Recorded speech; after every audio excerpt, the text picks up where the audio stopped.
So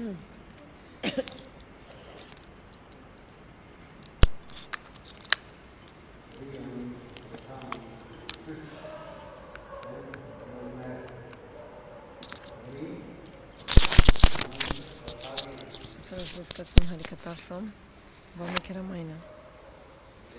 Hari Ananta Harikatha Ananta. Lord is eternal and his pastimes are also eternal. One of the names of Lord is Ananta. Ananta means one who has no end, endless, infinite. His katha, his pastimes, also have no end. Kalpa Videsha Harikatha. In different kalpas, days of Brahma, Bhagavan appears in different forms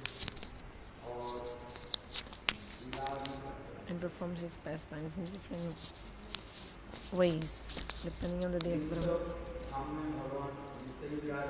Bhagavan is eternally present in his eternal abode in the spiritual world.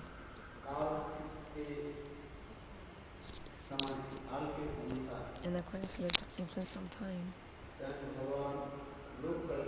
so in Bhagavan, to benefit the Jivas in this world, he appears here.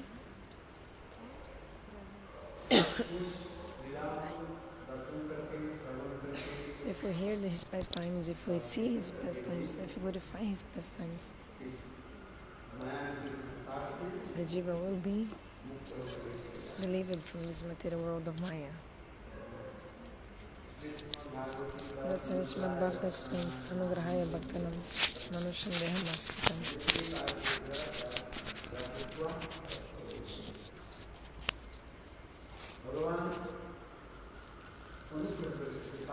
Bhagavan, to give mercy, comes to this material world. How does he come? With his own dhama and associates.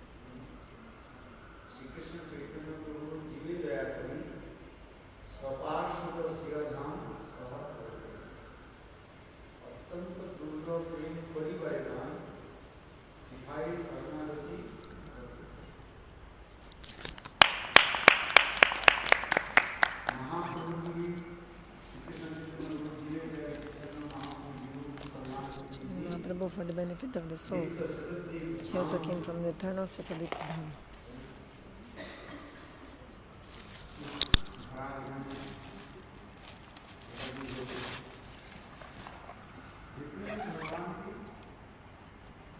And he appeared in this material world. All the avatars of Bhagavan actually,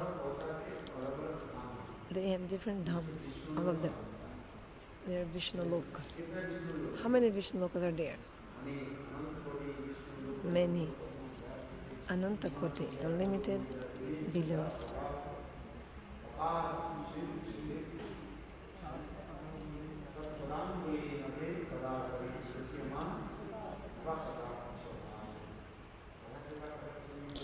In Radha Kripakataksha it explains there's not only one Vishnu loka, there are unlimited Vishnu lokas.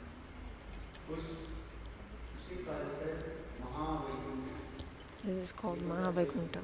So one thing is Vaikuntha, another thing is Maha-Vaikuntha.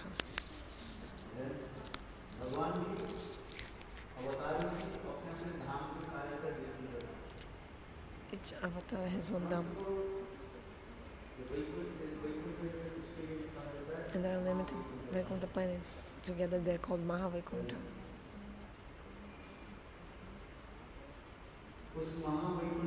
Quem vai traduzir para português? So in this Maha-Vaikuntha, there are many avatars. Places for many avatars. For example, Matsya, Kurma, Varaha, the Simha, etc. They are Vishnu avatars. They are eternally present there.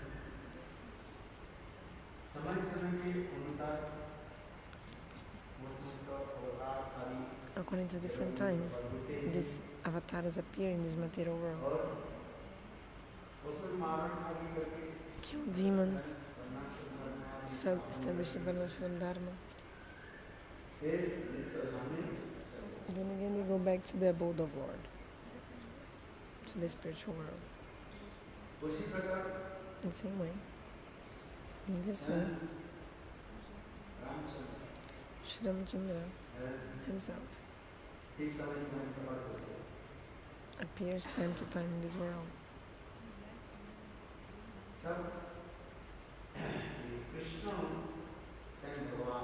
Krishna is Swami Bhagavan. Rama, all of them, they are avatars. Brahma Samhita explains. Rama-navami kalah tishtam.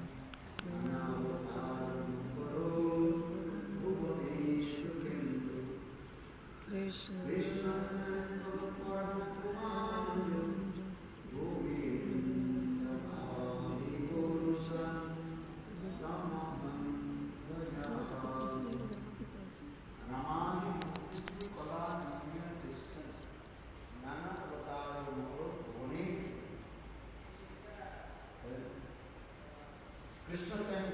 Krishna is Swami Bhagavan.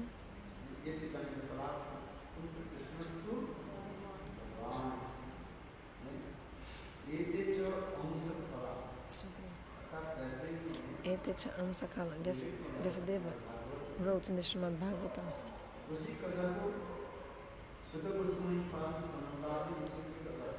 And this katha, Sutta Goswami told the rishis headed by Samaka Rishi. And Sutta Goswami had heard from the lotus mouth of Shukadeva Goswami. And Shukadeva Goswami told to Parikshit Maharaj. Shukadeva heard from Vyasadeva. From Vyasadeva. Vyasadeva had heard from Narad. Narada had heard from Brahma? From Brahma, yes. And Brahmaji had heard from Bhagavan. Krishna, can I give you a phone? Just Portuguese translation.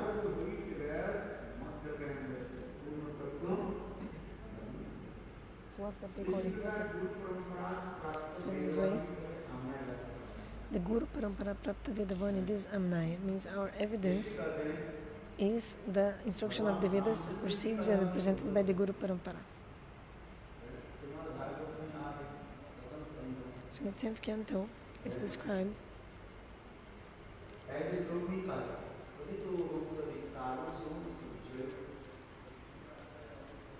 so in the Bhagavad it's described.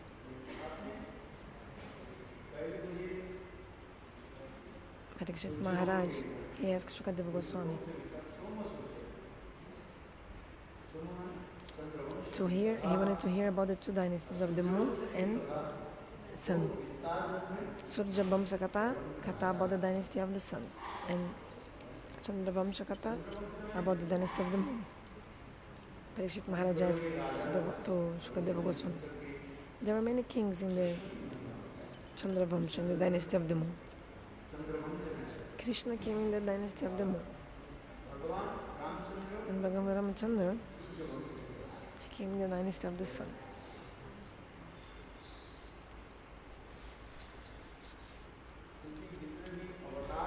Because all the avatars,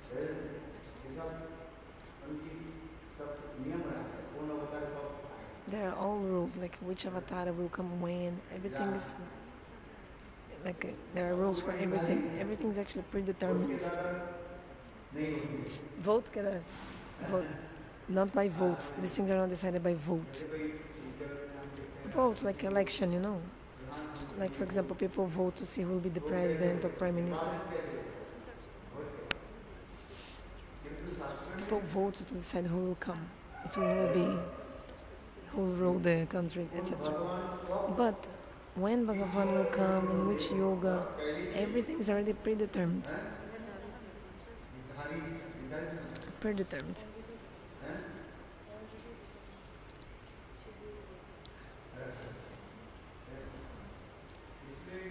That's why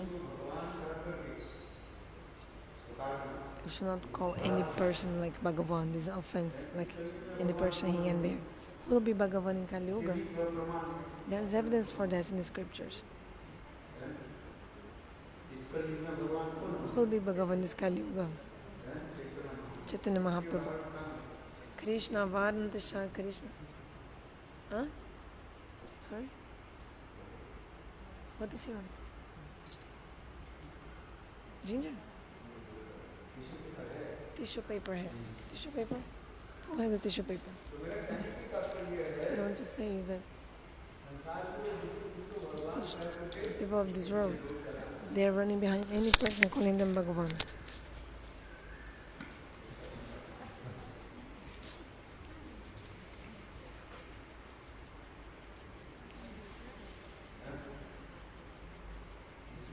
Até ele começar a traduzir vai demorar mais 5 minutos. So that's why people are running behind many people. They have some anima, lagima. Like so if some person has some mystic power, asta needy, like some mystic power or something, and people see this mystic power and they start running behind the person.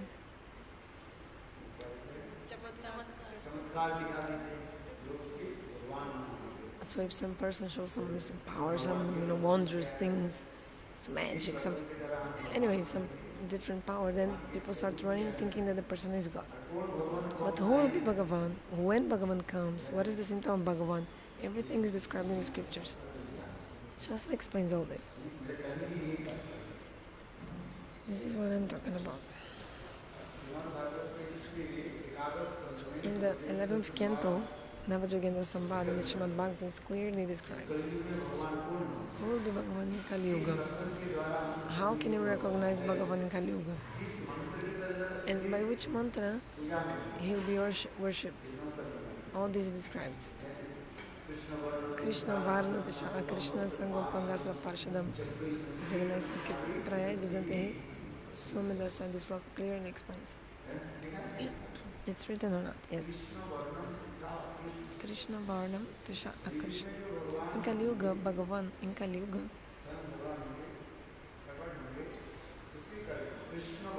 he is Krishna varnam. He's always chanting. Even though he's Bhagavan, he's always chanting Krishna himself in Kali Yuga.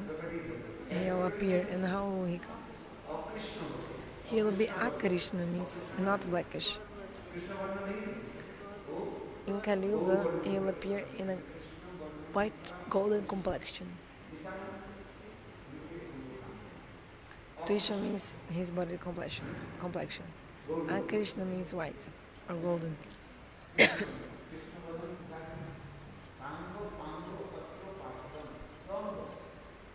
Sangha, Anga. He appears with his own limbs and sublimbs, meaning his associates. Nityananda and Advaita Acharya, they appear with them.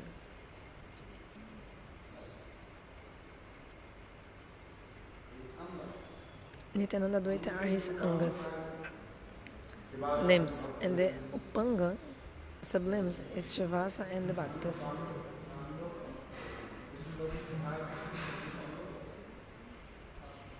Bhaktas. Who is Parshad? Gadadhar. Srimati Radhika herself appears as Gadadhar.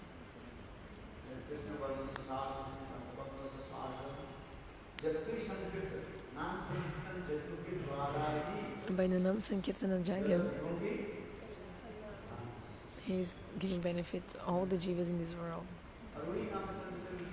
And also you can worship him also by the chanting of the holy names.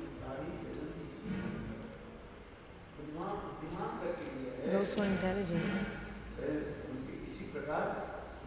they worship him in this way.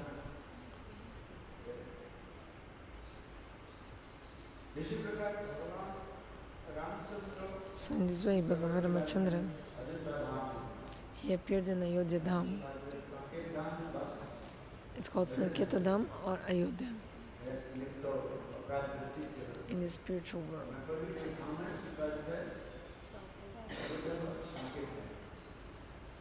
So Ayodhya Dham is called Sanket Dham in the spiritual world.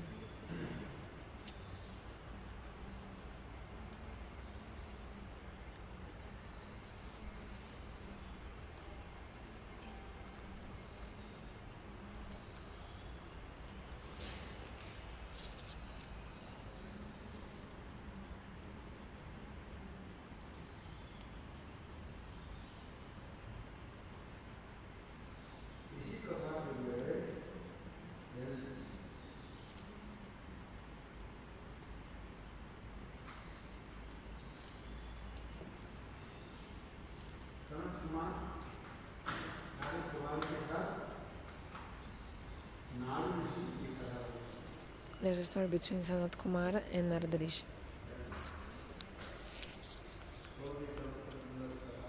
Very beautiful, these kathas.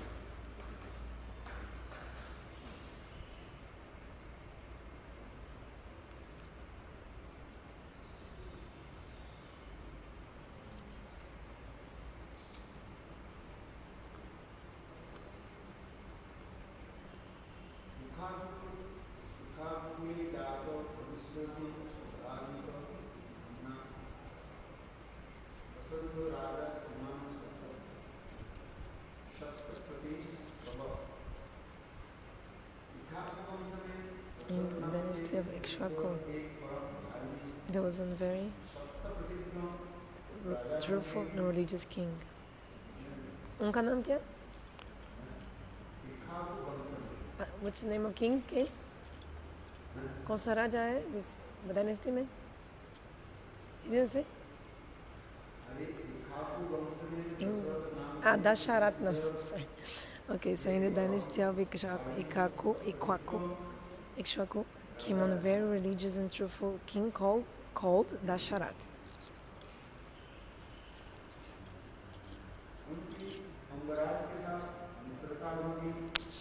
He did friendship with Angaraj. Dasarath had a very fortunate daughter called Shanta.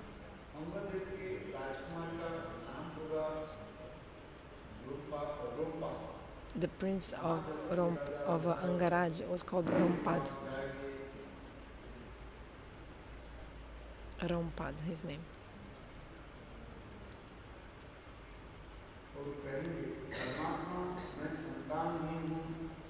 So this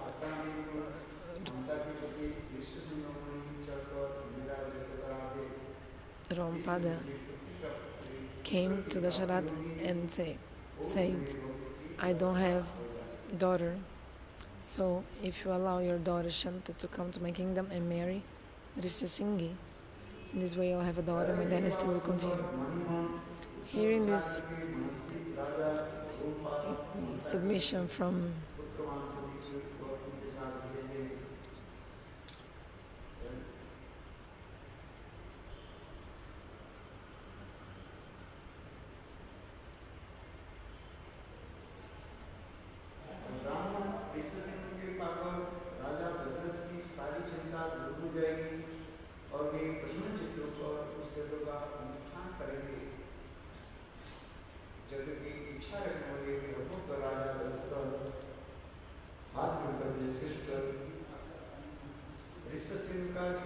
Okay, sorry, what happened was Dasarathha Maharaj came to Rishyasinghi, and Rishyasinghi is married to Shanta, the daughter of Dasarathha Maharaj, okay?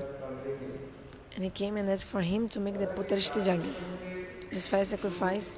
So Dasarathha Maharaj came and asked this Rishyasinghi, sorry I spoke wrong in the beginning, he said, please make this fire sacrifice for me because I don't have a son and I want my dynasty to continue. This is what he said. Then Rishyasinghi agreed to perform this Putrishti Jagya for Dasarathha Maharaj. Rishyasinghi was married to Shanta, the daughter of Dasarathha Maharaj, and she was staying in the kingdom of Rompada in Angaraj.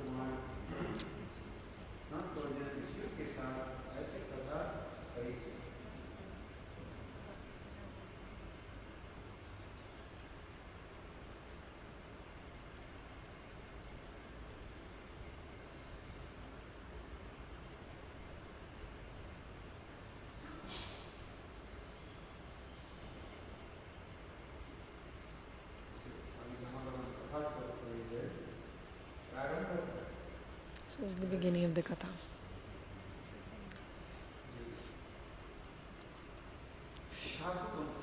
In the dynasty of Ikshvaku came Dasarathha Maharaj. He appeared.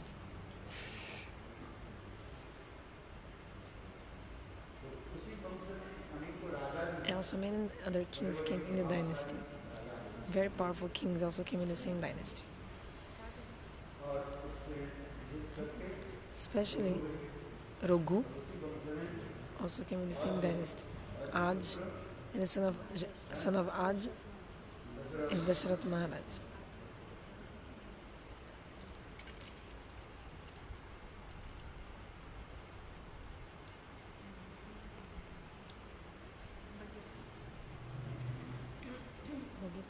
Yeah? After or before?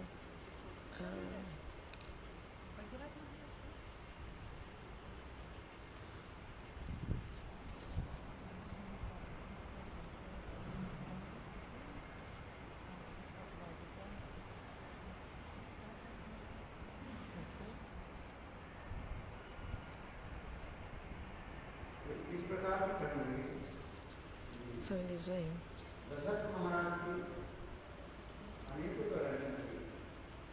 Dasarathha Maharaj had 360 wives, queens.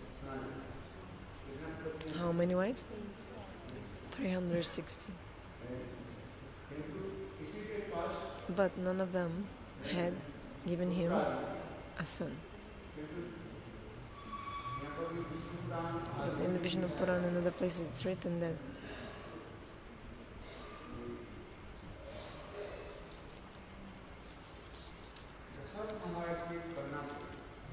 he had one daughter, and her name was, what is her name? Santa, daughter of Kausalya. It's here saying that she's daughter of Kausalya and Dasarathha.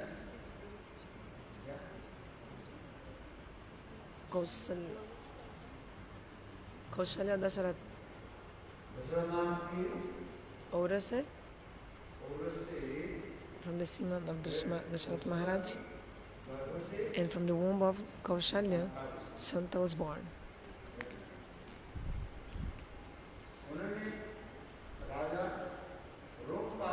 He gave his daughter to the king Rompada.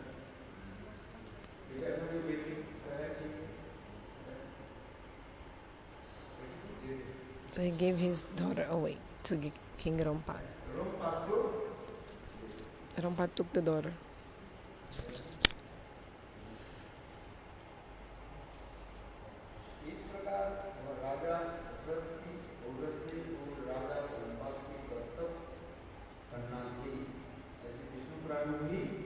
So Vishnu Purana explains that the king Rompada was having the daughter that was biological daughter of Dasarathha Maharaj.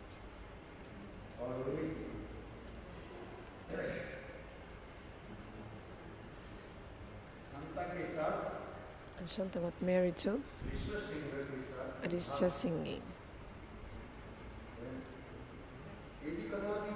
This story is also interesting.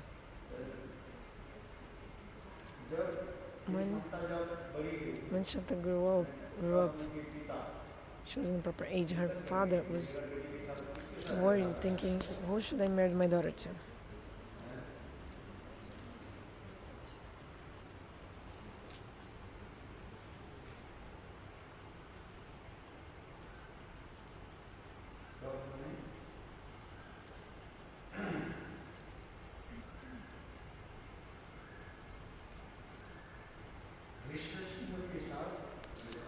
Then he arranged her wedding with Risha.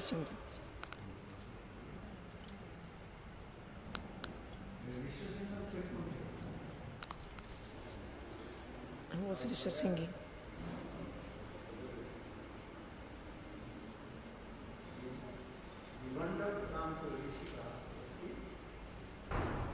He was the son of Kausalya Rishi? Bibandak.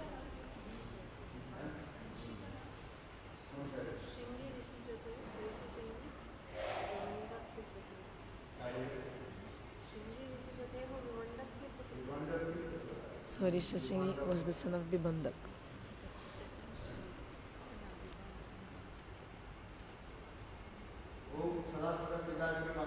He was always staying with his father. He was the son of a Muni. He would not never go outside. He didn't even know what are men and women in this material world. He didn't know even.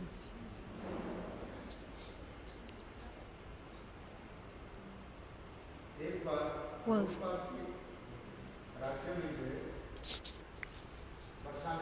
there was a drought in the kingdom of Rompada.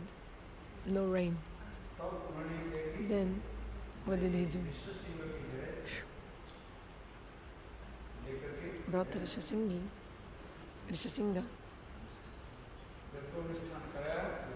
to perform a fire sacrifice, and in this way rain would come from this fire sacrifice. But it was very hard to bring Rishasingha. His father, उनके पिता क्या क्या बताए? Did you understand? आवाज नहीं लगी, not only me. Yes, nobody can hear. Yes. So here is being described that King Dasarathha, he performed the Putrishti Yajna, means fire sacrifice for having baby. Rishasingha. Dasarathha Maharaj performed the Putrishti Yajna with the help of Rishasingha. Rishasingha performed this fire sacrifice for Dasarathha Maharaj. Damad. So actually Rishasingha was the son-in-law of Dasarathha Maharaj because he was married to his daughter, right?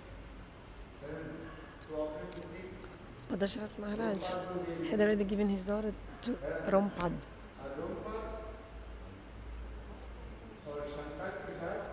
So Rompada married Shanta with Rishasingha.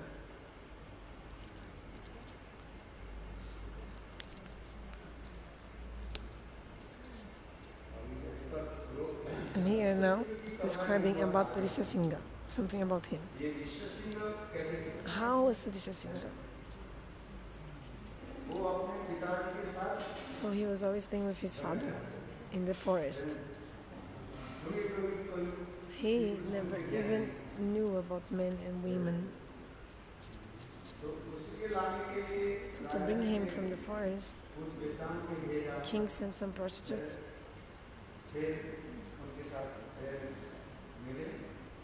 They met him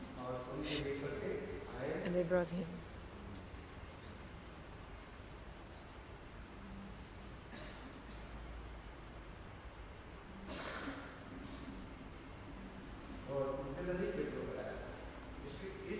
So then he performed the fire sacrifice. Sumitra means the minister of, the prime minister of Dasarathha Maharaj. His name was Sumanta. He told the story to Dasarathha Maharaj. What did I say until now? Sumanta told everything to Dasarathha Maharaj. Dasarathha Maharaj had forgotten. Because when her baby was very small, baby girl, the king Rompada accepted this gift as the baby daughter as a gift. Means Dasarathha Maharaj gave the daughter away to Rompada. But how was the wedding of Rishasingha and Santa and everything? So Dasarathha Maharaj heard this from Sumanta. Did you understand what I say? Okay, so what did I say? You repeat.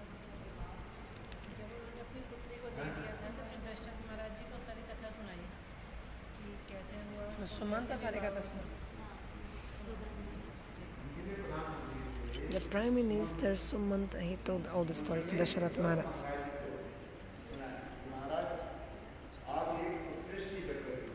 Maharaj, please do the Putrishti Yajna. In this way, you'll be able to attain a daughter. Sumanta told.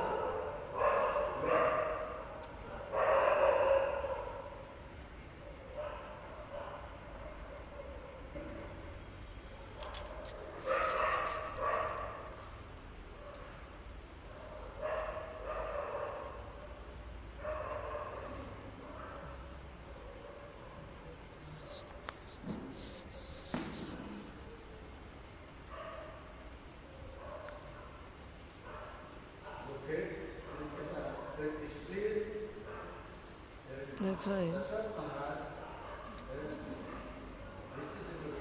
Dasarathha Maharaj brought Rishasingha and had him perform the fire sacrifice.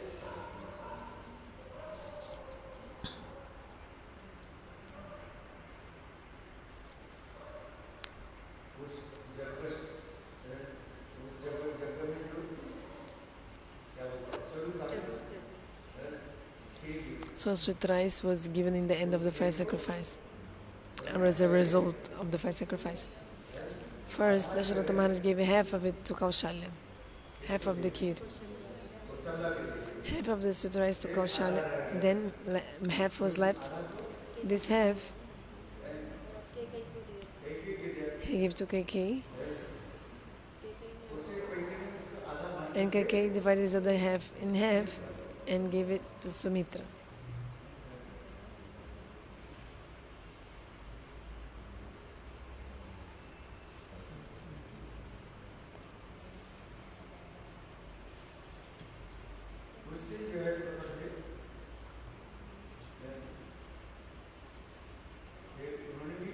Kausalya? Kausalya.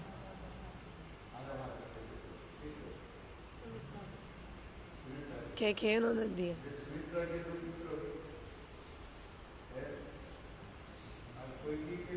So Sumitra had two sons, Kaikeyi one and Kausalya one.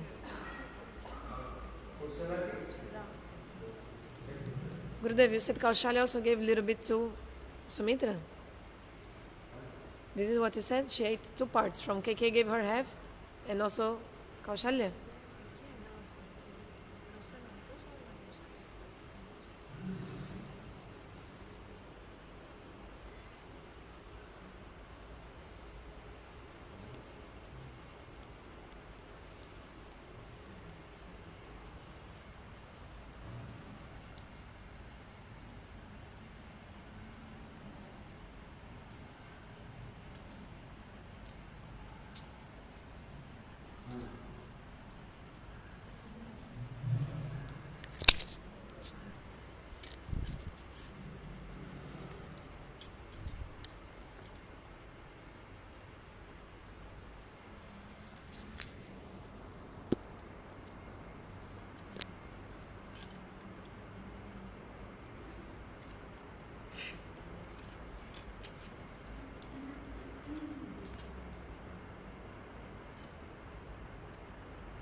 Anyway, so Dasarathা Maharaj had 4 sons. How many sons? 4. Ram from Kausalya, Bharata from Kaikeyi, and Sumitra had 2 sons, Lakshman and Shatrugna.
And this way, these 4 sons slowly started growing up.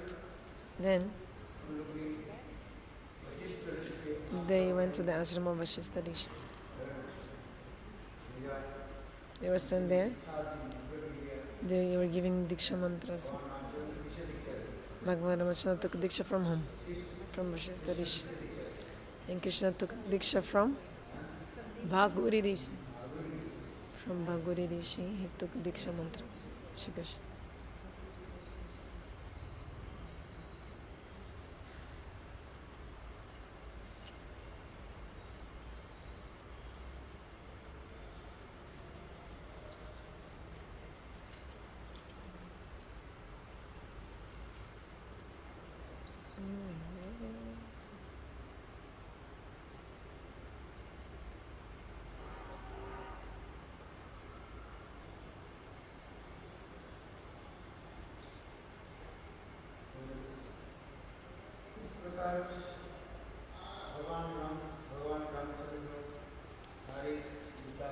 In this way, Ramachandra learned all the knowledges in the ashram of Vasishtha Rishi. Everything from Vasishtha Rishi. So later on, the four brothers came back to the house. And then after that,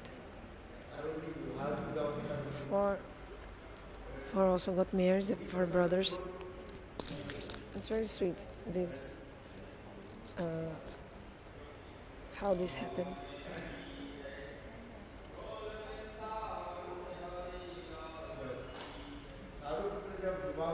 And the four brothers got married at that time. Sorry, after four brothers came back from the ashram of Vasishtha Rishi, Visvamitra came in the house of Dasarathha Maharaja. Visvamitra said, Karaka and some demons, they are disturbing my ashram. Please give me Rama and Lakshman to help. Yeah.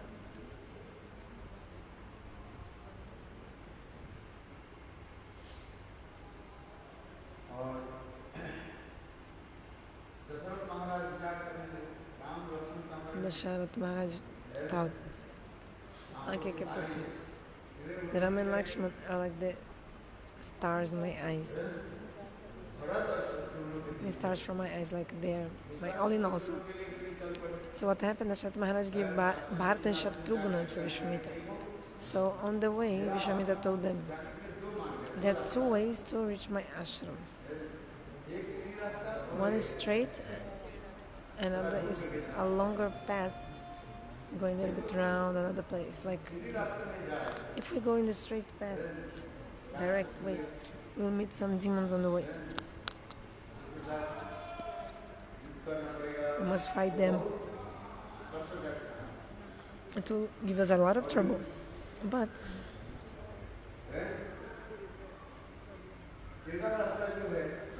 if we take this crooked way, so many, like, long and this and that, there'll be no obstacle. Which one do you want to take? The longer one or the straight one? Bharata Shatrugna, they said, why would we take the risk? Let's go in the long way.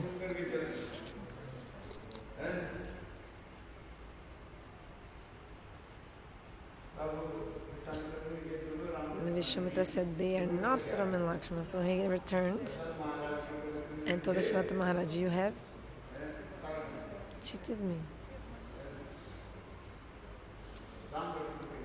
Give me Rama and Lakshman. Then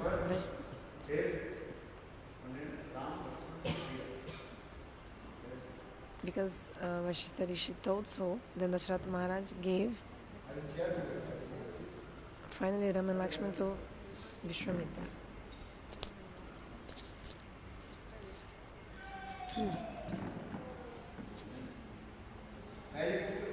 So first he gave to whom? Gave whom? Dasarathha Maharaj firstly gave Bharata and Shatrugna to Visvamitra. Because Dasarathha Maharaj had so much love for Ramachandra, didn't want to give him away to Visvamitra. But Vasishtha Rishi told him so, to give Rama and Lakshman to Visvamitra. Then Dasarathha Maharaj gave them to Visvamitra. The real Rama and Lakshmana. So again, Visvamitra wanted to test if they really were Rama and Lakshmana.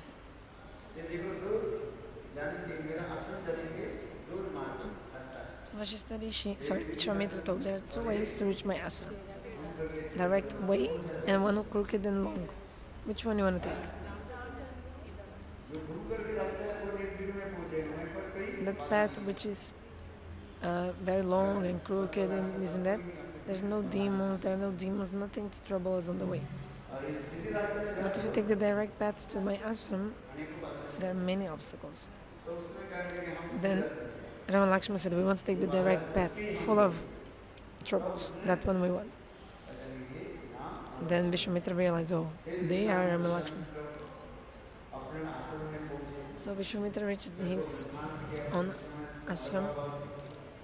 So they were about to do some fire sacrifice, but then the demons started to disturb everything there. If you see the TV, you understand what happened.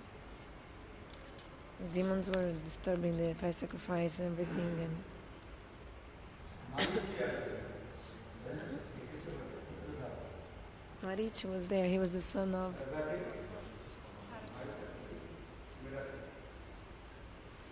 Taraka.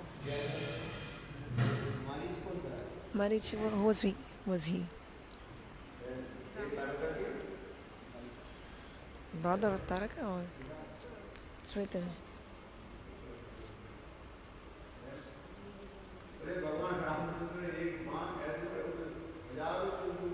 But Bhagavan Ramachandra sent one arrow and it was enough to send Marich very far away. When Ravana told Marich,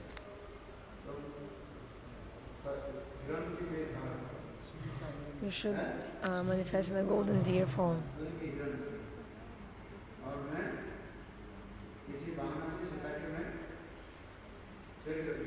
And Ravana told, in this way I'll still kidnap Sita exactly at that moment.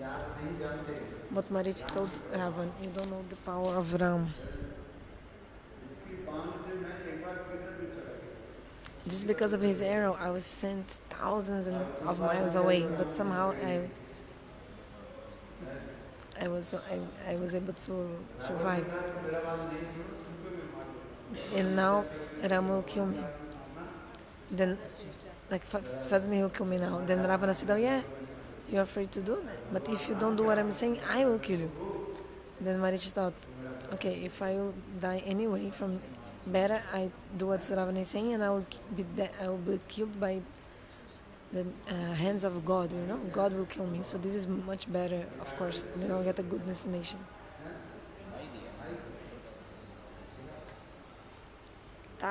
Taraka and Sunda and Taraka had do bhai or do sons? Oh, here's the opposite. Yes, Taraka had two brothers, Subahu and Marich. Subahu died in that war.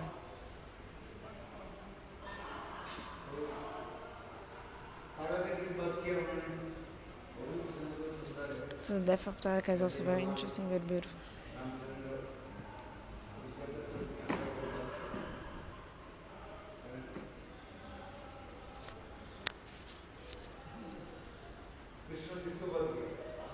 Putana. So first of all, Krishna killed Putana and Ramachandra killed Taraka. So they killed women in the first place. Woman. But generally scriptures say you cannot never kill a woman.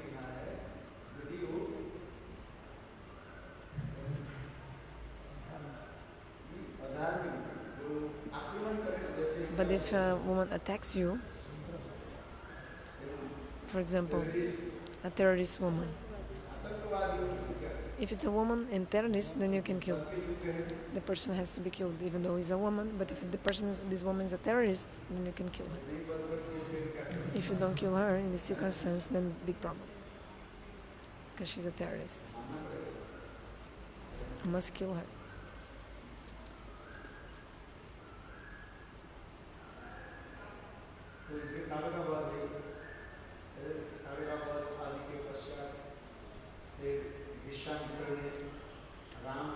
So after killing Taraka, Visvamitra proceeded to Mithila. On the way, Visvamitra, Rama and Lakshmana. So Rama on the way delivered Ahilya. What did I speak about Ahilya? She was the wife of Gautama Rishi. Because of his curse,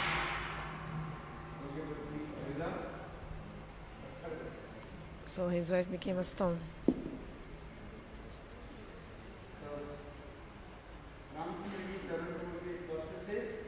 By the touch of the feet of Ram, she became a woman. So she did parikrama of Lord Ram, then she went to Nitya-dham. This context of this katha is also there.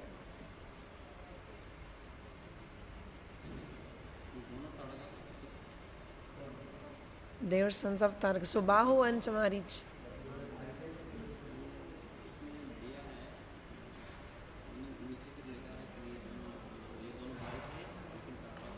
Taraka was the mother, married to Sunda, and her two sons, Marich, Subahu.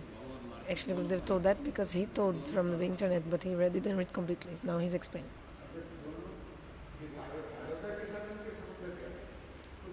So Marich was the son of Taraka, that's it.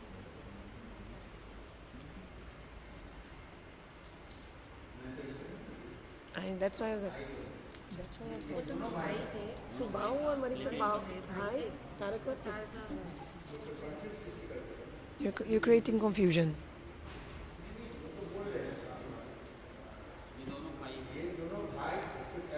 So the two brothers, they are the sons of Taraka. The two brothers are Subahu and Marich. They are the sons of Taraka. Okay, great. Okay, so later on, that was the context of the wedding of Sita. It's very beautiful also, this moment. How Bhagavan Ramachandra married Sita Ji.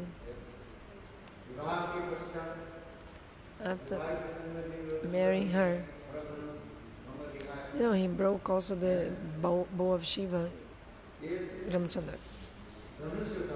That bow, very interesting story about the bow. It was the bow of Lord Shiva, Shiva Dhanush. Har Dhanush, Har means Shiva, Dhanush, bow. So this was the bow of Shiva, Har Dhanush.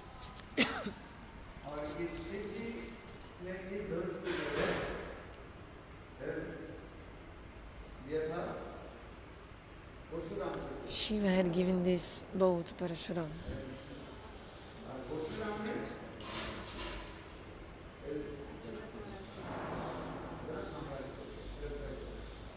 And Parashuram gave to Janaka Maharaj. Very interesting also what happened.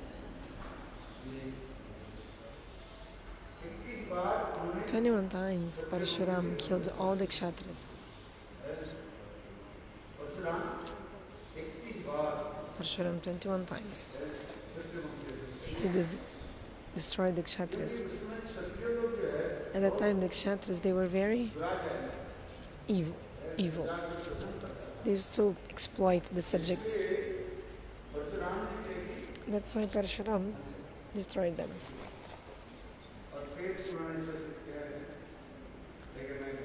And then Parashuram thought, now I'll do bhajan and sadhu.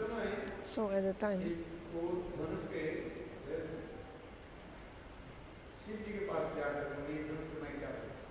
he came to Shiva and said, look, keep this. Now I'm going to do my meditation, so Shiva said, you can only give this bow to two persons. You decide to whom you want to give.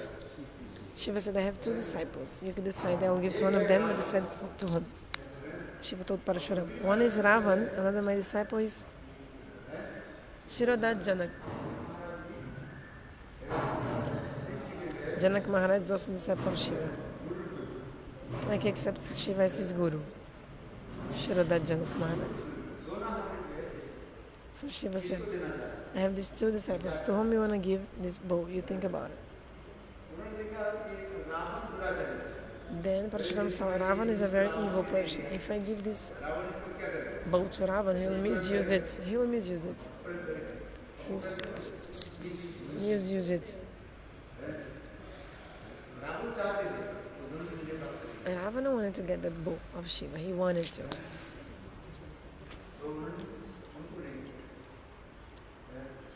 But Parashuram didn't give it to him. Shiva didn't give it. Then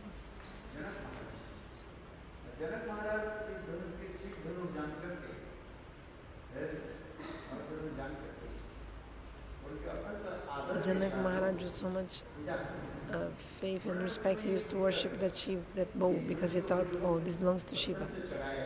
And at that time he also did one vow. A person who will string this bow,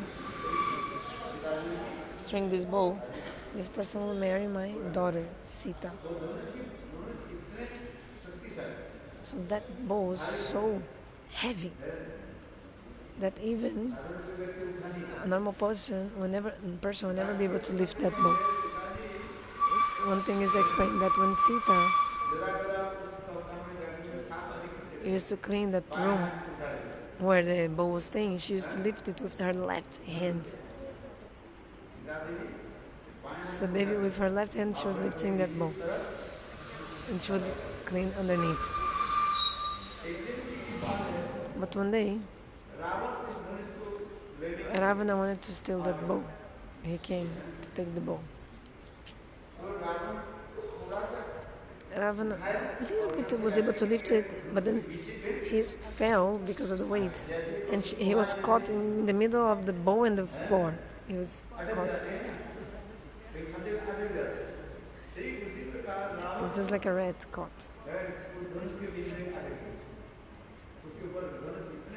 because the weight of that bow was so much heavy and so much big.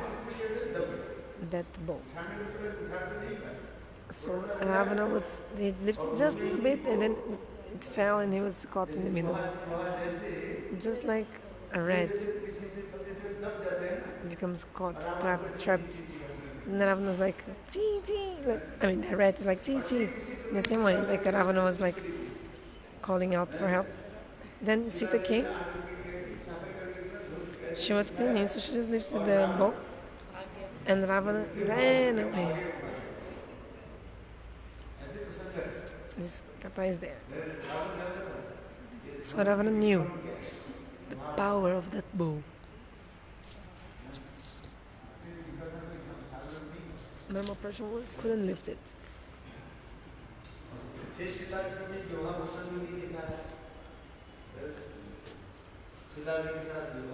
So Sita got married to Ramachandra. Ramachandra broke the bow of Shiva. And when the bow was broken, Parashuram came. This moment of the katha is very beautiful. The Ramcharitamanas, in a very saras, full of mellows, Tulsidas described this Lila. Parashuram came, and he was again and again with his axe, chastising, who broke the bow, who broke it? Moving his axe and asking, I want to punish this person who has broke my bow. Then Lakshman started making fun of Parashuram. What happened? Just a bow broke, and why you're so angry and so... Then Parashuram said, you don't know the value of that bow. Lakshman said, in our childhood we have broken so many bows like this. And again, Parashuram was pointing to Lakshman with the axe, pointing. And Lakshman said, I'm not a pumpkin. Lakshman said, I'm not a pumpkin. Because when the pumpkin is small, they say that if you point your finger to the pumpkin,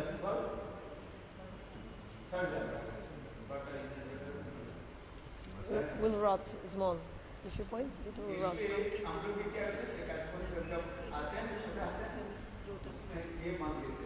That's why people, they bind in the pumpkin some grass or something.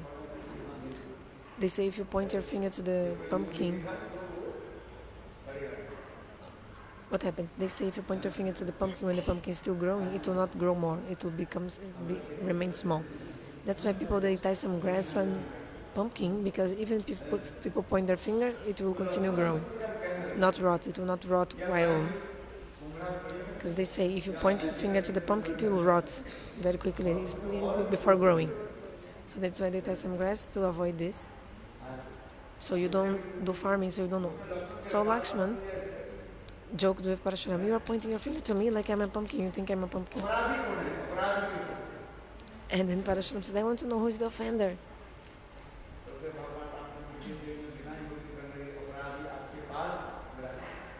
And Ramachandra came very humbly and said, oh, the offender is me. You want to punish me? You can punish me. Parashuram was asking, who is the offender? Ramachandra told, it was me who broke the bow. It was me. What is your name? My name is Ram. Oh, same name as me. Prabhu, your name is big. Parasuram. Mine is small. Ram. Your name has 5 syllables. Parasuramo. 5. I have only 2 syllables. Ram. I'm like a boy in front of you. You are so great, Ram told Parashuram. Parashuram said, yes, yes. You are speaking very sweet words. You are that same Ram. Avatar of Vishnu? No, I'm your servant. Okay. So you try to string this bow. It's not ordinary things.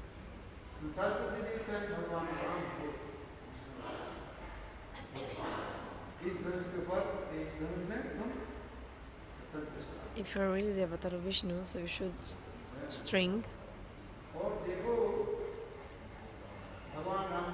this bow. It's another bow. So when Ram saw that Ram was able to string also that another bow, he saw, oh, he's directly Lord.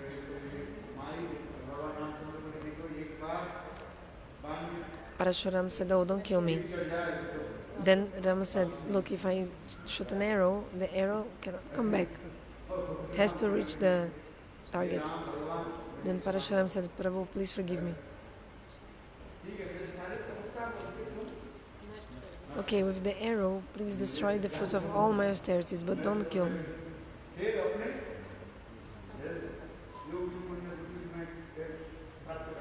Whatever pious deeds or whatever I got, please destroy it. So Ramachandra destroyed all the fruits of his austerities, and then Parashuram went back. He left.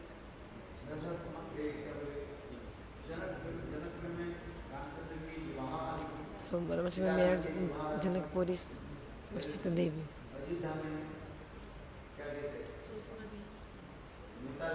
So the information was given in Ayodhya that this wedding was going to take place in Mithila, in Janakpuri. Then Dasarathha Maharajah was super happy. Very happy. Dasarathha Maharaj came. All the queens, especially at the time, who was happiest? Kaikeyi was the Kaikeyi was so happy when she knew about the wedding of Ram and Sita. She was the happiest of all the queens.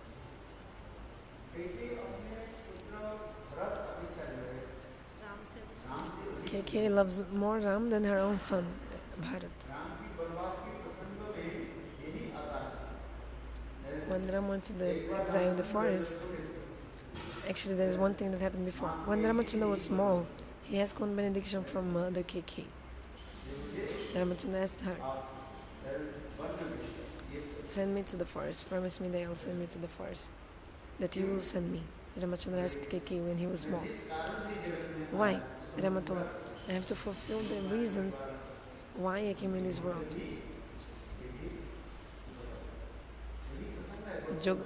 Jogamaya के द्वारा क्या बताएं? जोगमाया के द्वारा मनुष्य भी लीला प्रसंग Bhagavan Ramachandra told Kaikeyi, I have come to this material world for one specific reason. I need to fulfill that. You help me, you should help me with this. So ask for a benediction from my father. People generally blame Kaikeyi for sending Rama away in the forest. But actually, Kaikeyi has no fault. Actually, it was just to fulfill the Lilas that had to happen. So Ramachandra himself told Kaikeyi to do that. One time will come, you should ask my father the benediction to send me to the forest for 14 years.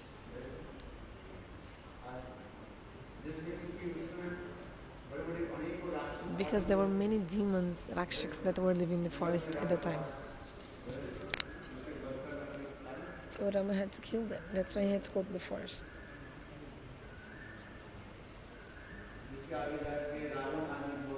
Especially the death of Ravana and give darshan to kill Avada and darshan to Sukrina. किसका दर्शन है? Kabandha, बाद और पहले दर्शन, giving darshan to. So when Ramachandra was small, he told Kaikeyi these things. When time will come, you should ask for my father the benediction that I should go to the forest for 14 years. But she said, why 14 years? I mean, why 14 years specifically? Actually, Ramachandra told her that it should be for 14 years. Ask this benediction from my father. Kaikeyi told, why? Bhagavan Ramachandra told, I came to this world for one specific reason. I need to fulfill that. If I don't go to the forest, how will I kill the demons? Also, there are many great munis and rishis who are eager to see me, waiting for me, longing to see me in the forest also. Many beautiful things, yeah. These are all Lilas. The Jivas, they are bound by the fruits of karma fall. According to our karma, whatever we do, we enjoy or suffer the results of it. But the Lila of Bhagavan are beyond karma, they are Lila. Everything's already predetermined. The Lilas are already predetermined before happen, they are already predetermined what will happen. It's not like random. Just like, for example, a drama, before the drama is presented, everything's already arranged and just is presented in front of the public. But actually, everything is already predetermined what will happen in that drama, in a play, for example. So the curtains are there. When the curtains open, then the public sees. But actually, before the curtain opens, everything's already predetermined. Whatever is gonna happen. So in the same way, Lilas are also like this. We blame Kaikeyi. Oh, why did Kaikeyi ask for this benediction?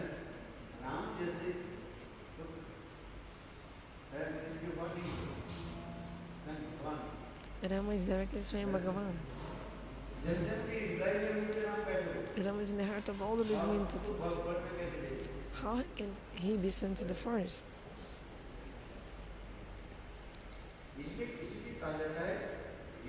So this is called Lila.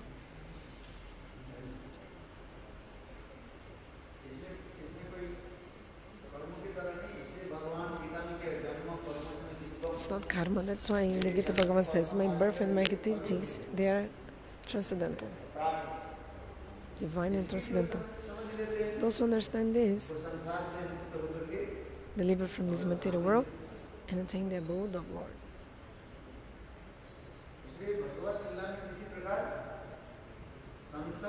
So you should never doubt the pastimes of Lord. Have any doubts? Never. Because everything is already predetermined. for the jivas nothing is predetermined. Actually, depending on the karma, the fruit of karma is making things happen.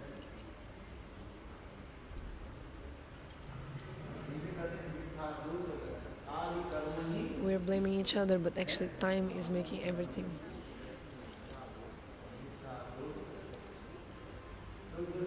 We are blaming each other. Oh, this was supposed to happen. What supposed? Suppose whatever you did, the result is coming, that's it, period. If I have done some specific karma, the fruit of the karma, it will come to you as a fruit, and it will come to you. Do you understand? Sometimes I tell a story, some katha. There are two friends going from one place to another. On the way, they have 5 rupees each, 10 rupees. So they bought one lottery ticket with this 10 rupees.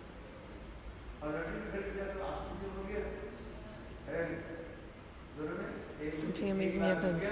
They got 100,000 rupees as the award in the lottery. So from 10 rupees they got 100,000 rupees. So each one should have 50,000 rupees. So they divided in half. So it was like evening time.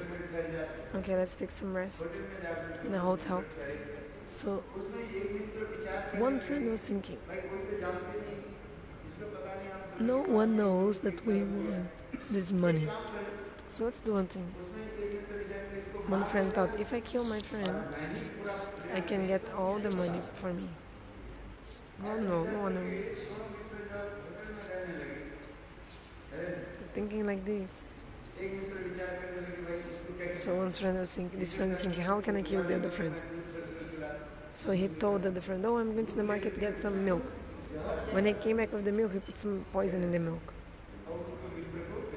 And he fed this milk to his friend. So a friend died from food poisoning. So he was burned, his body was burned. So 10,000 rupees he gave to the family members of the friend. And the family members were thinking, oh, you helped so much. You helped us so much.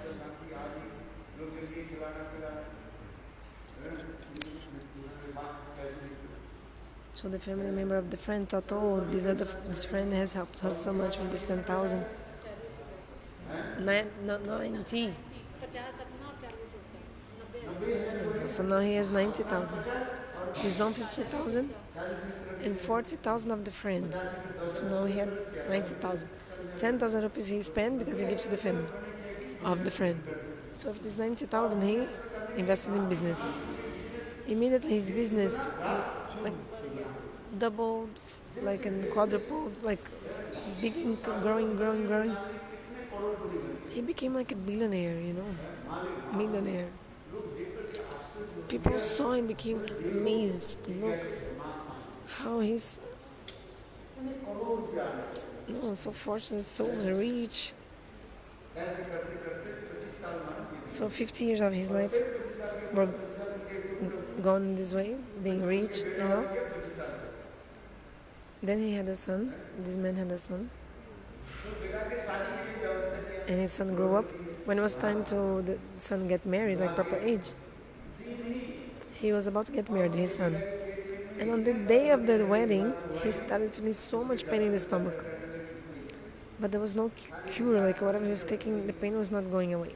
So he went to many hospitals, doctors to research the cause of the pain. Nothing was solving the problem. So then he even went to Dubai. It is a true story, this true story. It happened some years ago. So the boy was taken, the son of the man was taken to Dubai in the hospital. Actually, the father had given all the money of his business to try to treat and cure his son. All the money, millions going like water in the treatment of his son.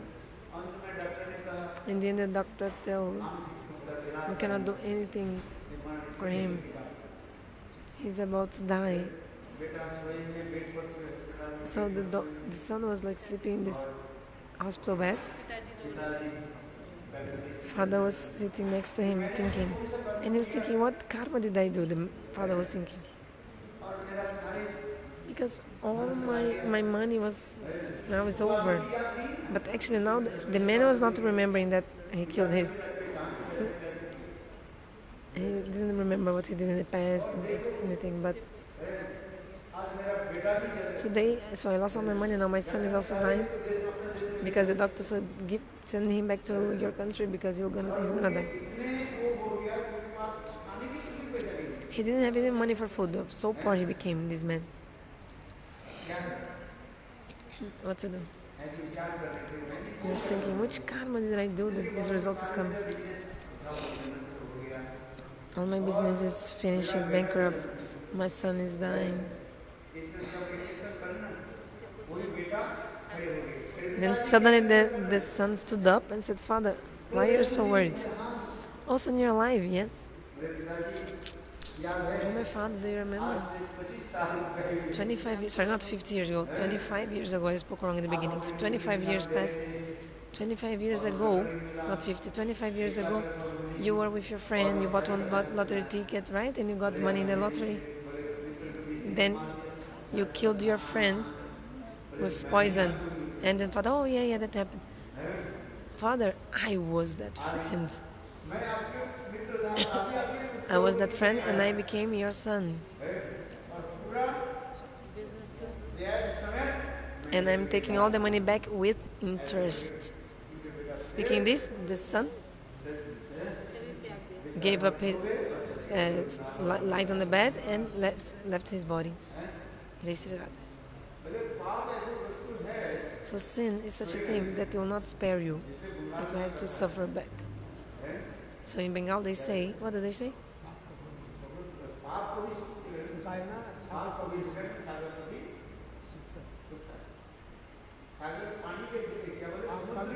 The water of the ocean will never dry. So also the sins cannot hide the sin. Somehow or another it will come out. The consequence will come and you have to suffer. The sins will come.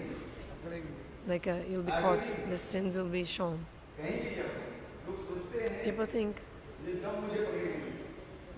Jab mujhe? Okay, I'll give an example. There was an evil king. He said, I don't want to go to hell. He performed so many sins. When he was about to die, this king thought, oh, it's better for me to stay alive. I don't want to go to hell. This is one story. Listen. So he made 100 murtis of himself. How many? 100 statues, exactly like him. So when he was about to die, he put 100 murtis of him and stayed also in the middle of them. Jamadutas came to search for him. Maharaja told, go and bring this king. Jamadutas came and became like surprised. Who is the original king from this 100?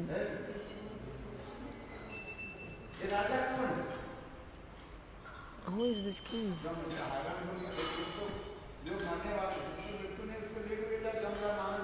Because if we bring someone who is not the right person, Maharaj will become angry and bitter. So how to know? Jamadutas became so like astonished. They didn't know what to do. That's why they came back to the Maharaj and said, Prabhu, we don't know who is the original king. Maharaj came also there, saw 100 statues, and he was also thinking, who is the original king? Maharaj couldn't know also. But Maharaj is very smart. No, those who do bhajan, they are very clever. Maharaj is also chanting the names of Krishna, so he's a very clever person. Maharaj told, oh,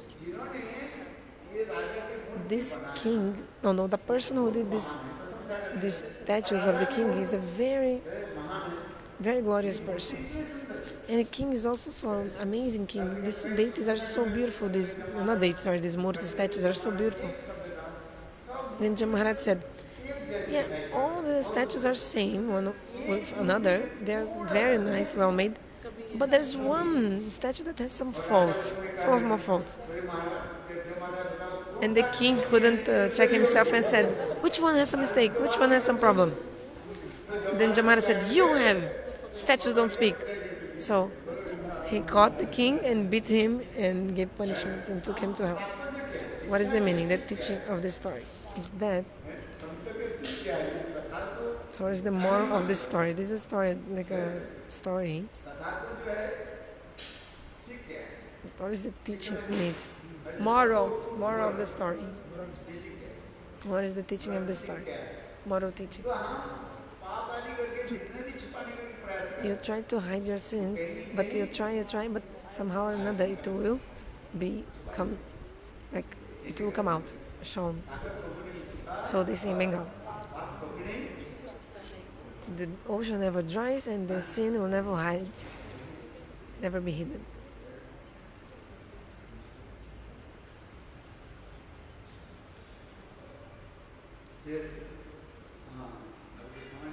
All time is up, 7 p.m. So 10 a.m. we start again. So just 2 minutes more I want to speak. What I was telling about?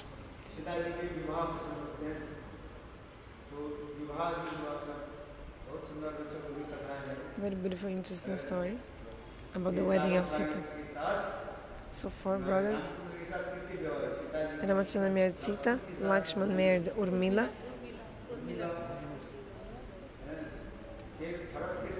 Bharata married Mandavi, and Shatrugna married Shrutakirti.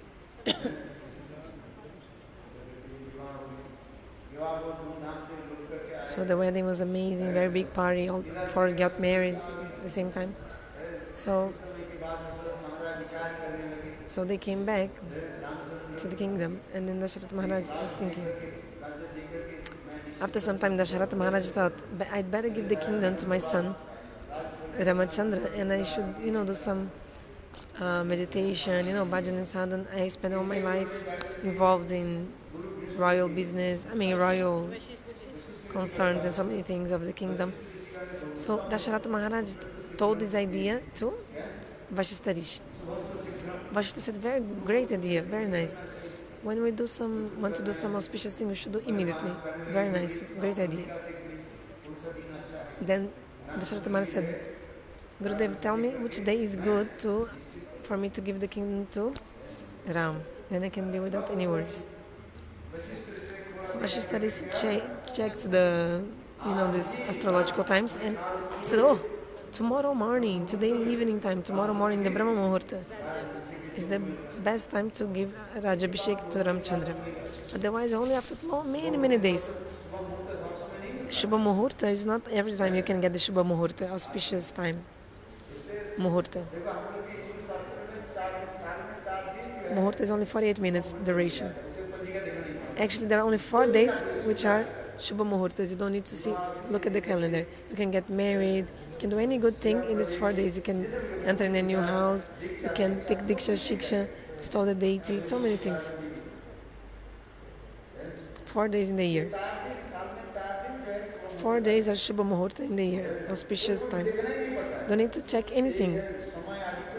Don't need to check timing to do anything. 24 hours of the day is auspicious. Shubha Muhurta. आज के दिन Rio! One day is today, Rama-navami. Another Akshaya Tritiya, Vasanta Panchami, and one more Vijaya Dashami. These 4 days are Shubha Muhurta completely. You can do anything. Don't need to check the calendar.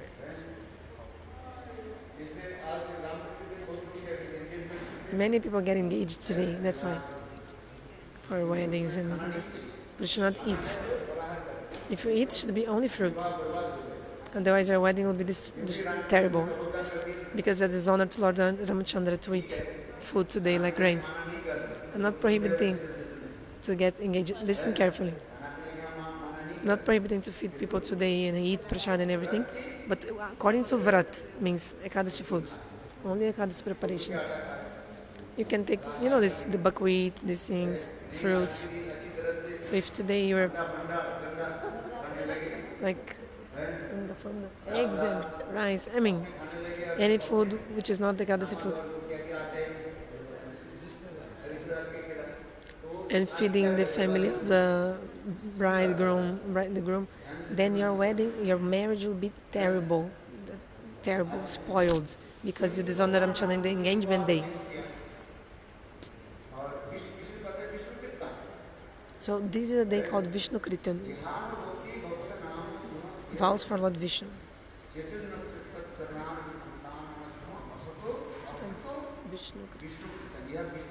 So Vishnu Kirtan in this verse, Bhagavatam Shloka explains to follow Ekadash, Rama-navami, Janmashtami,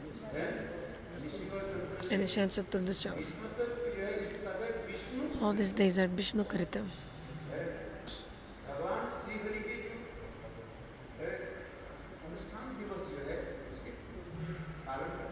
You must follow these days. If they don't follow, they have to go to hell. Ram-navami is a great day. Like to, for example, get engaged or anything. But you can get married, get engaged today. You can do anything, but should follow the vow. I'm not prohibiting to do these things today, but you should keep the vrat. Means don't eat food which is not from Ekadashi preparations. Oh, let's eat very nicely today because they get engaged. Then later those become to spoil your life and your marriage. I'm telling. Oh, Ram-navami will be my engagement. Okay, do it, but carefully. Otherwise, this marriage will become like terrible. Shadi barbadi means marriage will become terrible, spoil everything in your life. So, carefully. Like for example, in the other days, there's not this rules. For Akshaya Tritiya, there's no restriction of food. On Akshaya Tritiya, Vasanta Panchami also, there's no restriction. It's also a very great day. Vijaya Dashami also. Before the month of Kartik, Dasarathha, Avirbhava Tithi of Madhachari. Ram-navami you have to check carefully. Otherwise, big problem. Terrible.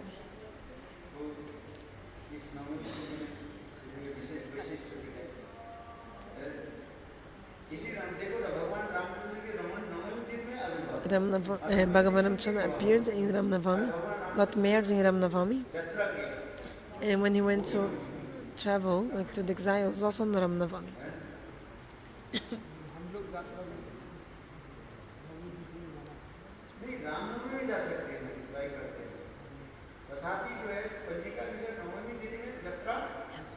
So, but we cannot travel on Navami. Navami Tithi is normal Navami Tithi. You should never travel on Navami, it's prohibited. Understand? I'm remembering some katha of Gurudev. Gurudeva disappeared when? 29 December. 29 December. It was, he left on a Navami Tithi. But when Gurudeva went to Delhi, into Jagannath Puri, it was also Navami Tithi. Do you understand? You can ask Srila Madhav Maharaj. Madhav Maharaj said, don't, let's go. Gurudev said, I want to go today, take me today. It was not Ram-navami, it was another Navami. In November. December 29.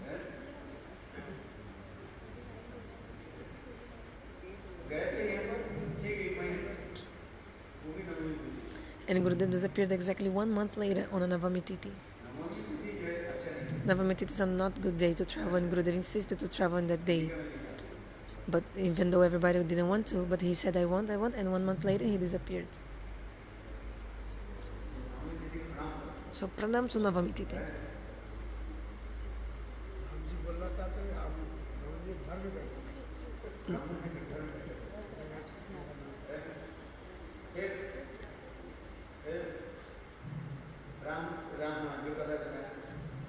Oh yeah, I was telling you. Actually, these all are Lilas. Navami Tithi. Ramachandra today went to the forest also. It's exile. Jatra means forest, exile. Today, Ramachandra went to exile in the forest. He was born, he got married, and he went to exile on the Navami Tithi. Because Gurudev said he went to travel. He told like this. That's why Gurudev also explained that traveling is not good on Navami Tithi. But for Ramachandra, he did. He came back also on Rama-navami, yes.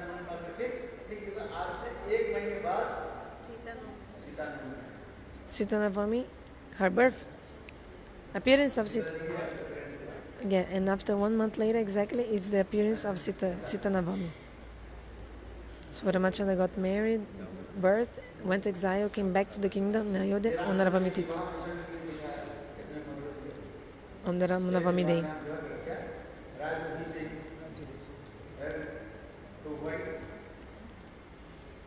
Oh yeah, I was talking about Dasarathা Maharajа wanted to give the kingdom to Ram. So Kaikeyi asked for 2 benedictions. One, Ram should stay for 14 years in the forest, and another, Bharata should be the king. So Bhagavan Ramachandra, actually, through Yogamaya, he manifested this by the mouth of Kaikeyi. And all this explains, all this katha.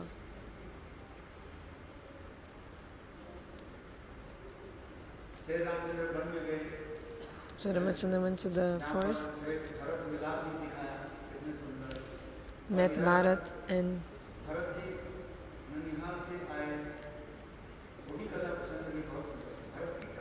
actually the katha of Bharata is so sweet, so beautiful. Like Bharata came back from Nanihal and discovered that Ram was not there in the kingdom anymore.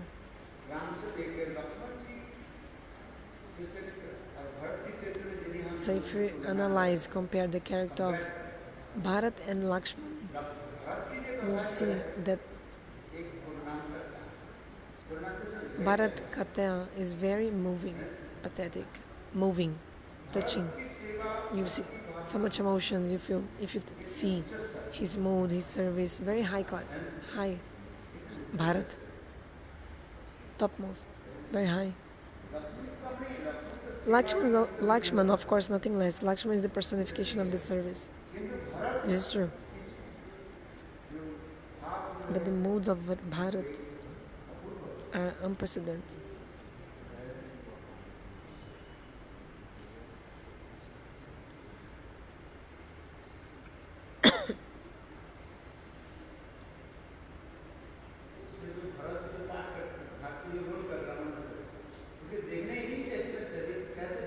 So the Bharata actor in the Ramananda Saga Ramayana, we see, just look at him, we see all this smooth expression of so much, like very moving, very touching. They chose very nicely the actors. How they act very nicely. Isn't it? Nowadays, the other Ramayanas, you see the actors, I don't like it, like how they are playing the roles, these actors. But from the Ramananda Saga, that Ramayana, all the characters, the actors that he chose to perform the roles, unprecedented.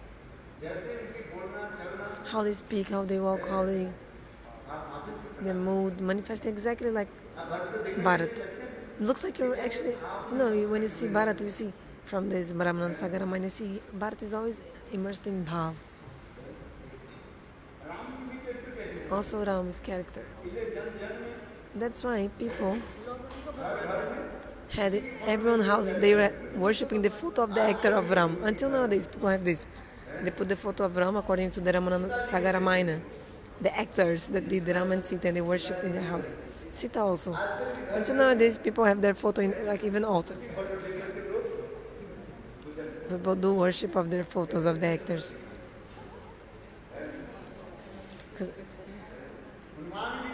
Hanuman also. Darasin, the name of the actor, Darasin. Amazing also. Even after so many years. How many times Gurudeva saw the Ramayana of Ramananda Saga? When I went to Gurudeva in the Western countries, in Holland, or other places I saw, Gurudeva was watching the Ramananda Saga, Ramayana, whenever he had time. Gurudeva used to watch it. So beautiful, this Ramayana.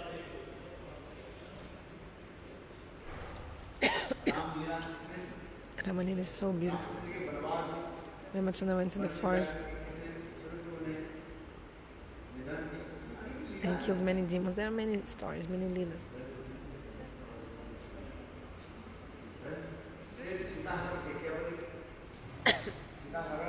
Then Sita was kidnapped. Very beautiful. So Sita was kidnapped. Ravana was killed. Then Sita entered the fire. Then he recovered the original Sita back. And Ram, Lakshman and Sita came back.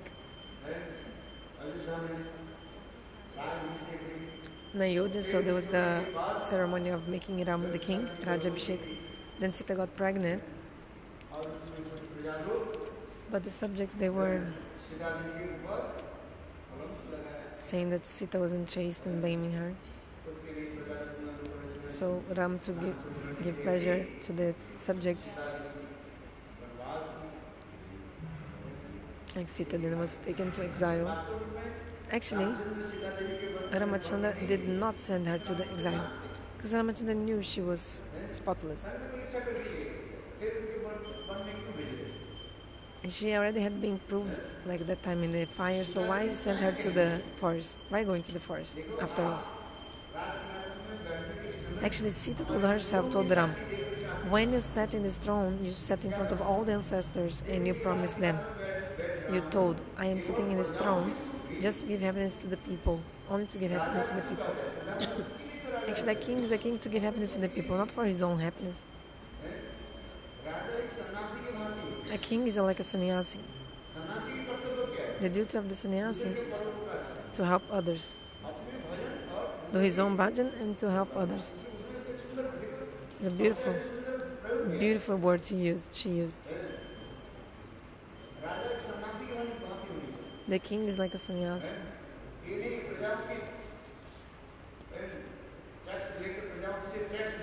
Not taking tax from the subjects and enjoying with the money from the tax of the people, enjoying yourself sense gratification. This is not the duty of the king, of a ruler, is just to arrange for the happiness of the people. So King Ramachandra is showing an ideal king's behavior, and that's why Sita is telling him, your subjects are not pleased with you now. If I stay with you, your subjects will not be happy with you. So Sita Devi herself, she sent some spies, because Ramachandra had gone in disguise to the people, like to the kingdom, to know what was going on. Ramachandra wanted to see how the people were feeling, and then he saw that people were speaking bad things about Sita. And also about Ram, also bad things. Criticizing them. So, but Ramachandra told Sita, they are speaking, but I know, but you're not to blame, not at all. But then Sita told Ram, look, my husband, these demigods, our ancestors, they are there, and you made a vow in front of them that you should sit in the throne just for the pleasure of the people. If I stay with you, the subjects will not be happy with you. So Ramachandra didn't order her to her, he just became silent. And silence is also a sign of consentment, like agreeing. So Sita Devi herself took her some clothes and left. And Lakshman went along with her and sent her to the ashram of Valmiki. It's also very beautiful. Lakshman was crying. Lakshman said, I will stay with you. I'll not come back. I'll also stay with you here in the forest. Vasishtha Devi told,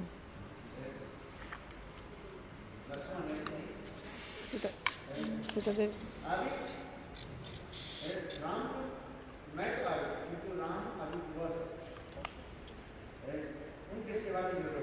Sita Devi said, I am here now.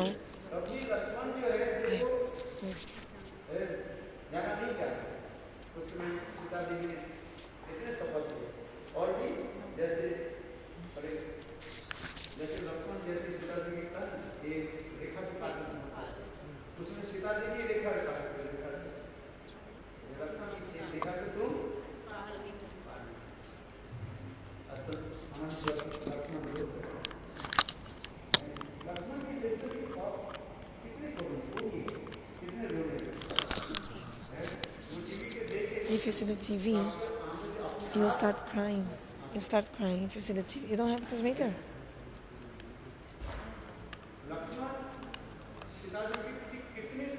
Lakshman had so much faith for Sita like a mother. Lakshman had so much faith for Sita like a mother.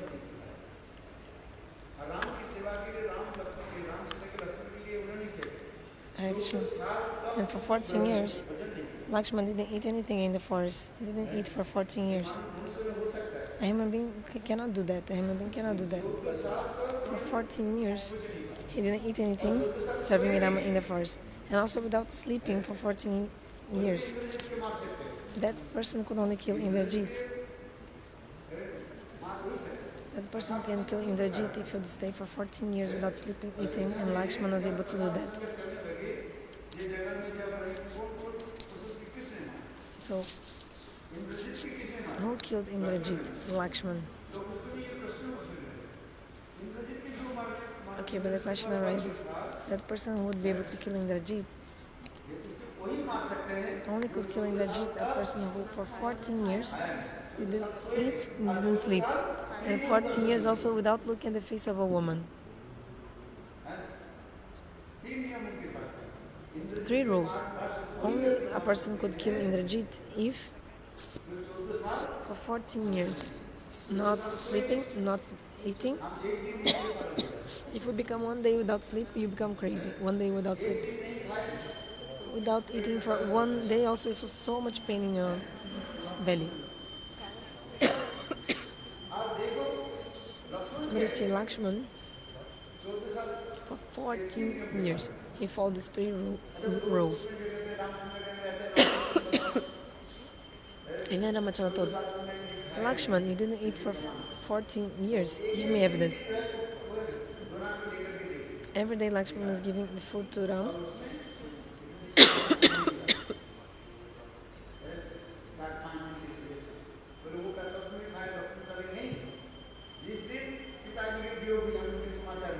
Then Lakshman explained, that day we knew that our father died, we didn't eat. Because every day Lakshman was going to the jungle, bringing beautiful fruits and bringing to Ramchandra. And he was giving the hand of Ram. Ram would divide in 3 the food. One portion he used to give Sita and say, Sita, you eat. And he would say, Lakshman, hold this. Rama never ordered, Lakshman, eat it. He just said, Lakshman, you hold it. Then Lakshman told, brother, you never told me to eat. You just told me to hold the food, not eat it. You told me to hold, I held it, but you didn't order me to eat it.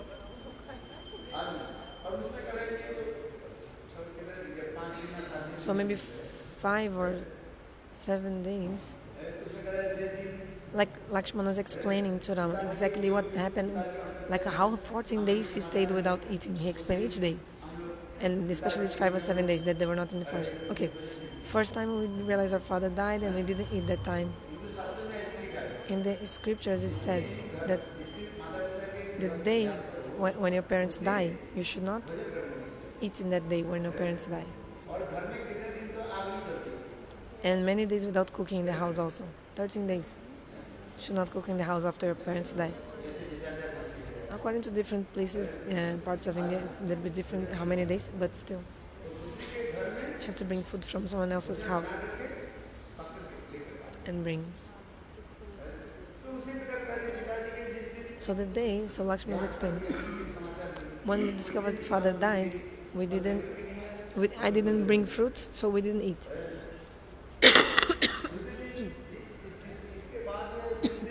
After this, the day also when Sita was kidnapped, I also didn't bring any fruits. We didn't eat. So 2 days, okay. So he was explaining like this one by one.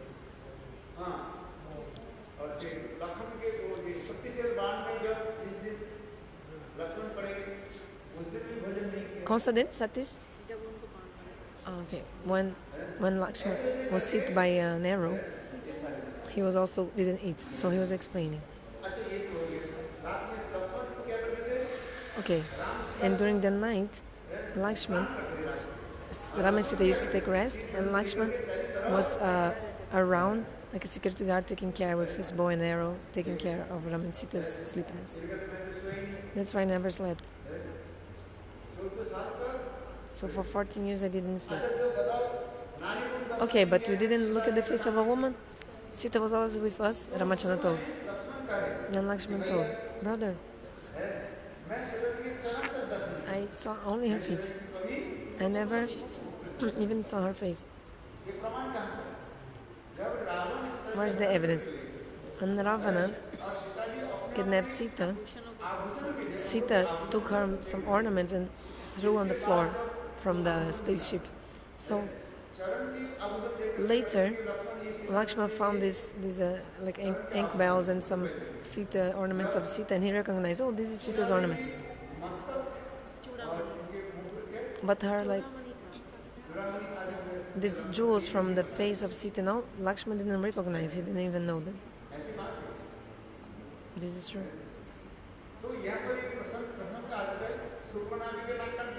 So how did he cut the nose of Surpanaka without looking at her face? Ramachandra indicated for Lakshman to cut off nose and ears of Surpanaka. Surpanaka had come in disguise because actually, really, seeing Rama and Lakshman, any person becomes attracted.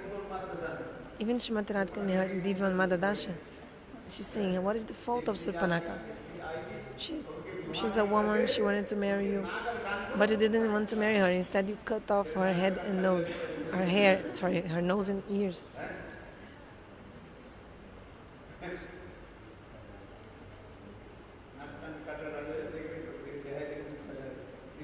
So let's see how the person looks without nose and ears. Very ugly.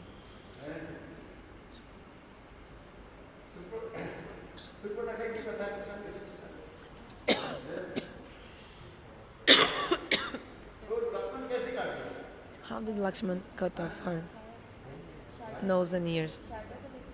She's saying, look in the shadow. Gurudev is saying, actually Lakshman, no, because in shadow is also seeing a woman. No, not shadow.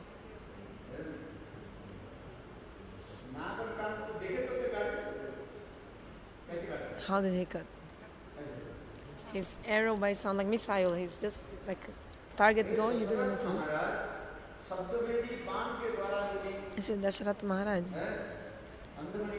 he killed the son of the blind rishis, Shravan Kumar. Shravan Kumar was killed by the Shabda Bedi Barn, means an arrow which is moving according to the sound of the target. So Lakshman also didn't think, didn't need to look. Only thinking, automatically his sword is killing the target. Rama ordered, cut ears and nose. Ramachandra gave instruction, cut nose and ears of Surpanaka. Because Bhagavan says, if any person comes to me, I need to fulfill his desires. She came wanted to accept me as a husband, right? Surpanaka. So I told her, in Rama Lila I won't accept you. So let's cut her nose and ears. In next life we will meet. So this Surpanaka came as Kubja. Kubja.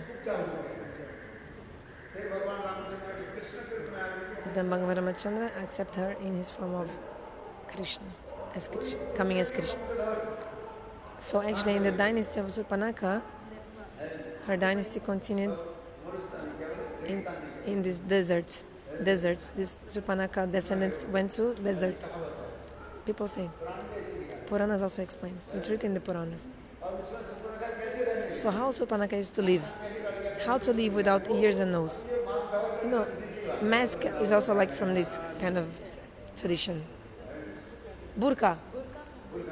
The burqa of the Muslims ladies? This wearing the burqa is coming from Surpanaka. They are all from descendants of Surpanaka. Pandits explain.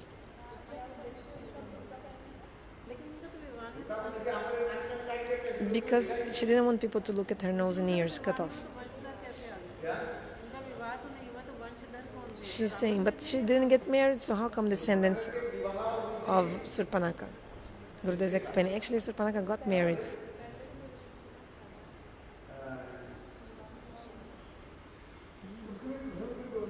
There's also one explanation about this. She got married too?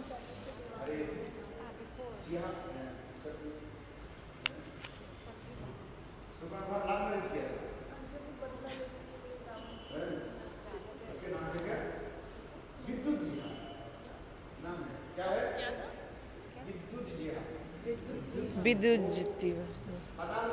So her husband of Surpanaka was called Vidyut Jiva.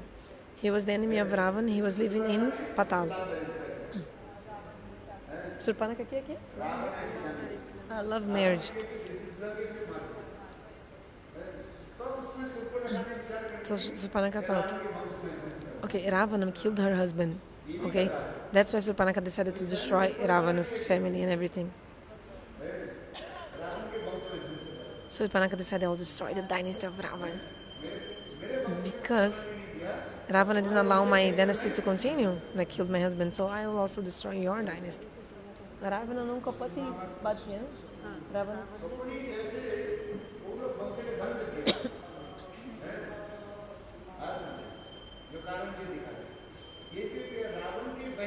So the sister of Ravana, Surpanaka, what did she do? She decided to destroy the dynasty of Ravana. Externally she came and, oh brother, like help me, this and that. But actually she only wanted to destroy his dynasty. It's written in the Puranas. Because Surpanaka was so upset, angry because Ravana didn't allow her to have a family and continue her dynasty. So Surpanaka decided to take revenge.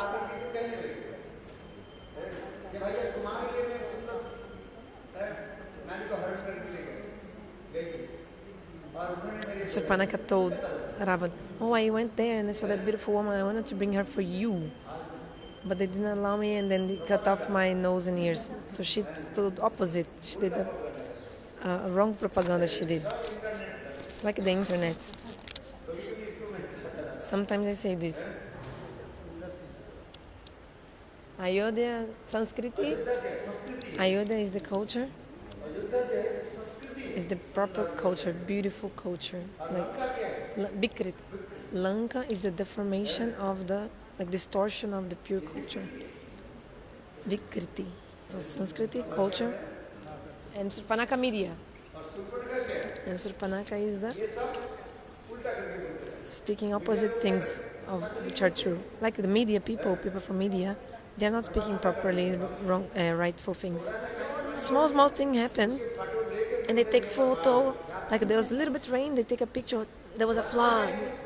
Yes, something happened, like in the beginning of a little bit something happened, but they take and make big propaganda. They're not lying completely, they're just like sensationalism, like they take one small thing and they're making very big, grow that event. I don't know in English how to explain. Everything happened, and so many people died, this and that. Otherwise, without this making, nobody will buy the newspaper if you don't put some. So they put a lot of.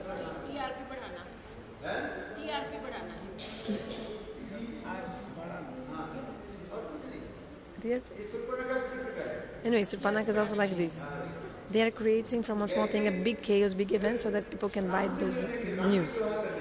So actually Surpanaka, she wanted to marry Ram. But in front of Ravana, she said, oh brother, I came there just to bring that beautiful woman for you, so that she would be able to marry you. I went to take her to bring to you, and they cut my nose.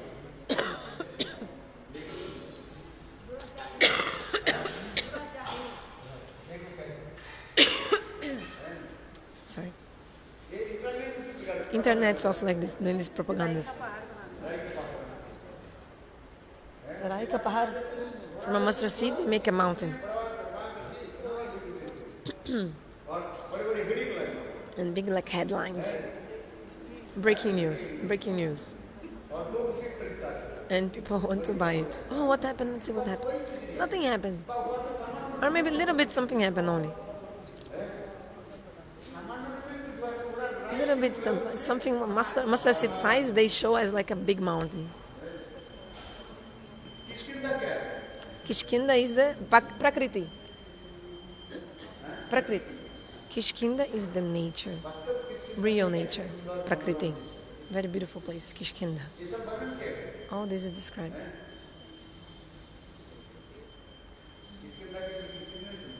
So beautiful, the nature in Kishkinda. What? Fala pro Krishna de traduzir. Traduz aí, já tá acabando, 5 minutos. Tem uma parte que eu errei que eu quero que vocês façam. Errei não, que faltou naquela hora aqui. Okay, then Sita entered Patal, then she went to the forest, and then the story of Love Kush, and then after Love Kush, Sita entered Patal Pravish. It's also very moving, very touching story. So beautiful. Okay, that part. Peraí, traduz, Prabhu. Peraí. Aquela parte que faltou, 1 minuto eu falo pra você, que faltou, Gurudev falou um negócio interessante. That part when Gurudev was explaining, when Lakshman went to drop Sita, so she would go to the ashram of Valmiki, Lakshman wanted to stay with her. And Sita said, no, Ram needs you, because Ram is now also feeling helpless, you need to be with Ram. But Lakshman said, I want to stay with you, I will stay with you, I don't want to leave you. Then Sita made one line on the floor, just like in that other line, before when she was kidnapped. So, line, you don't cross this, you cannot cross, you could not come near me, you don't cross. Like she was like bold like this. Then Lakshman had to go back because she didn't allow him to stay with her. Okay.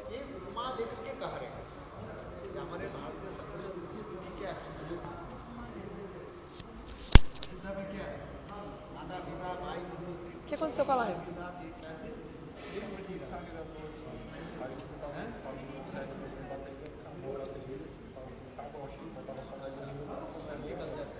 Mas você carregou a bateria à noite? Seu celular carregado à noite?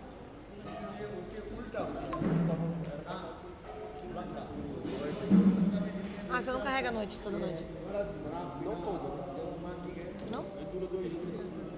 Bom carregar toda noite. Toda noite é bom, não. Os lives gastam muito. Você dura 2 dias a sua bateria, usando 4 vezes por dia? Krishna Priya. É mesmo? Bom. É Samsung? Krishna Priya Devidasa.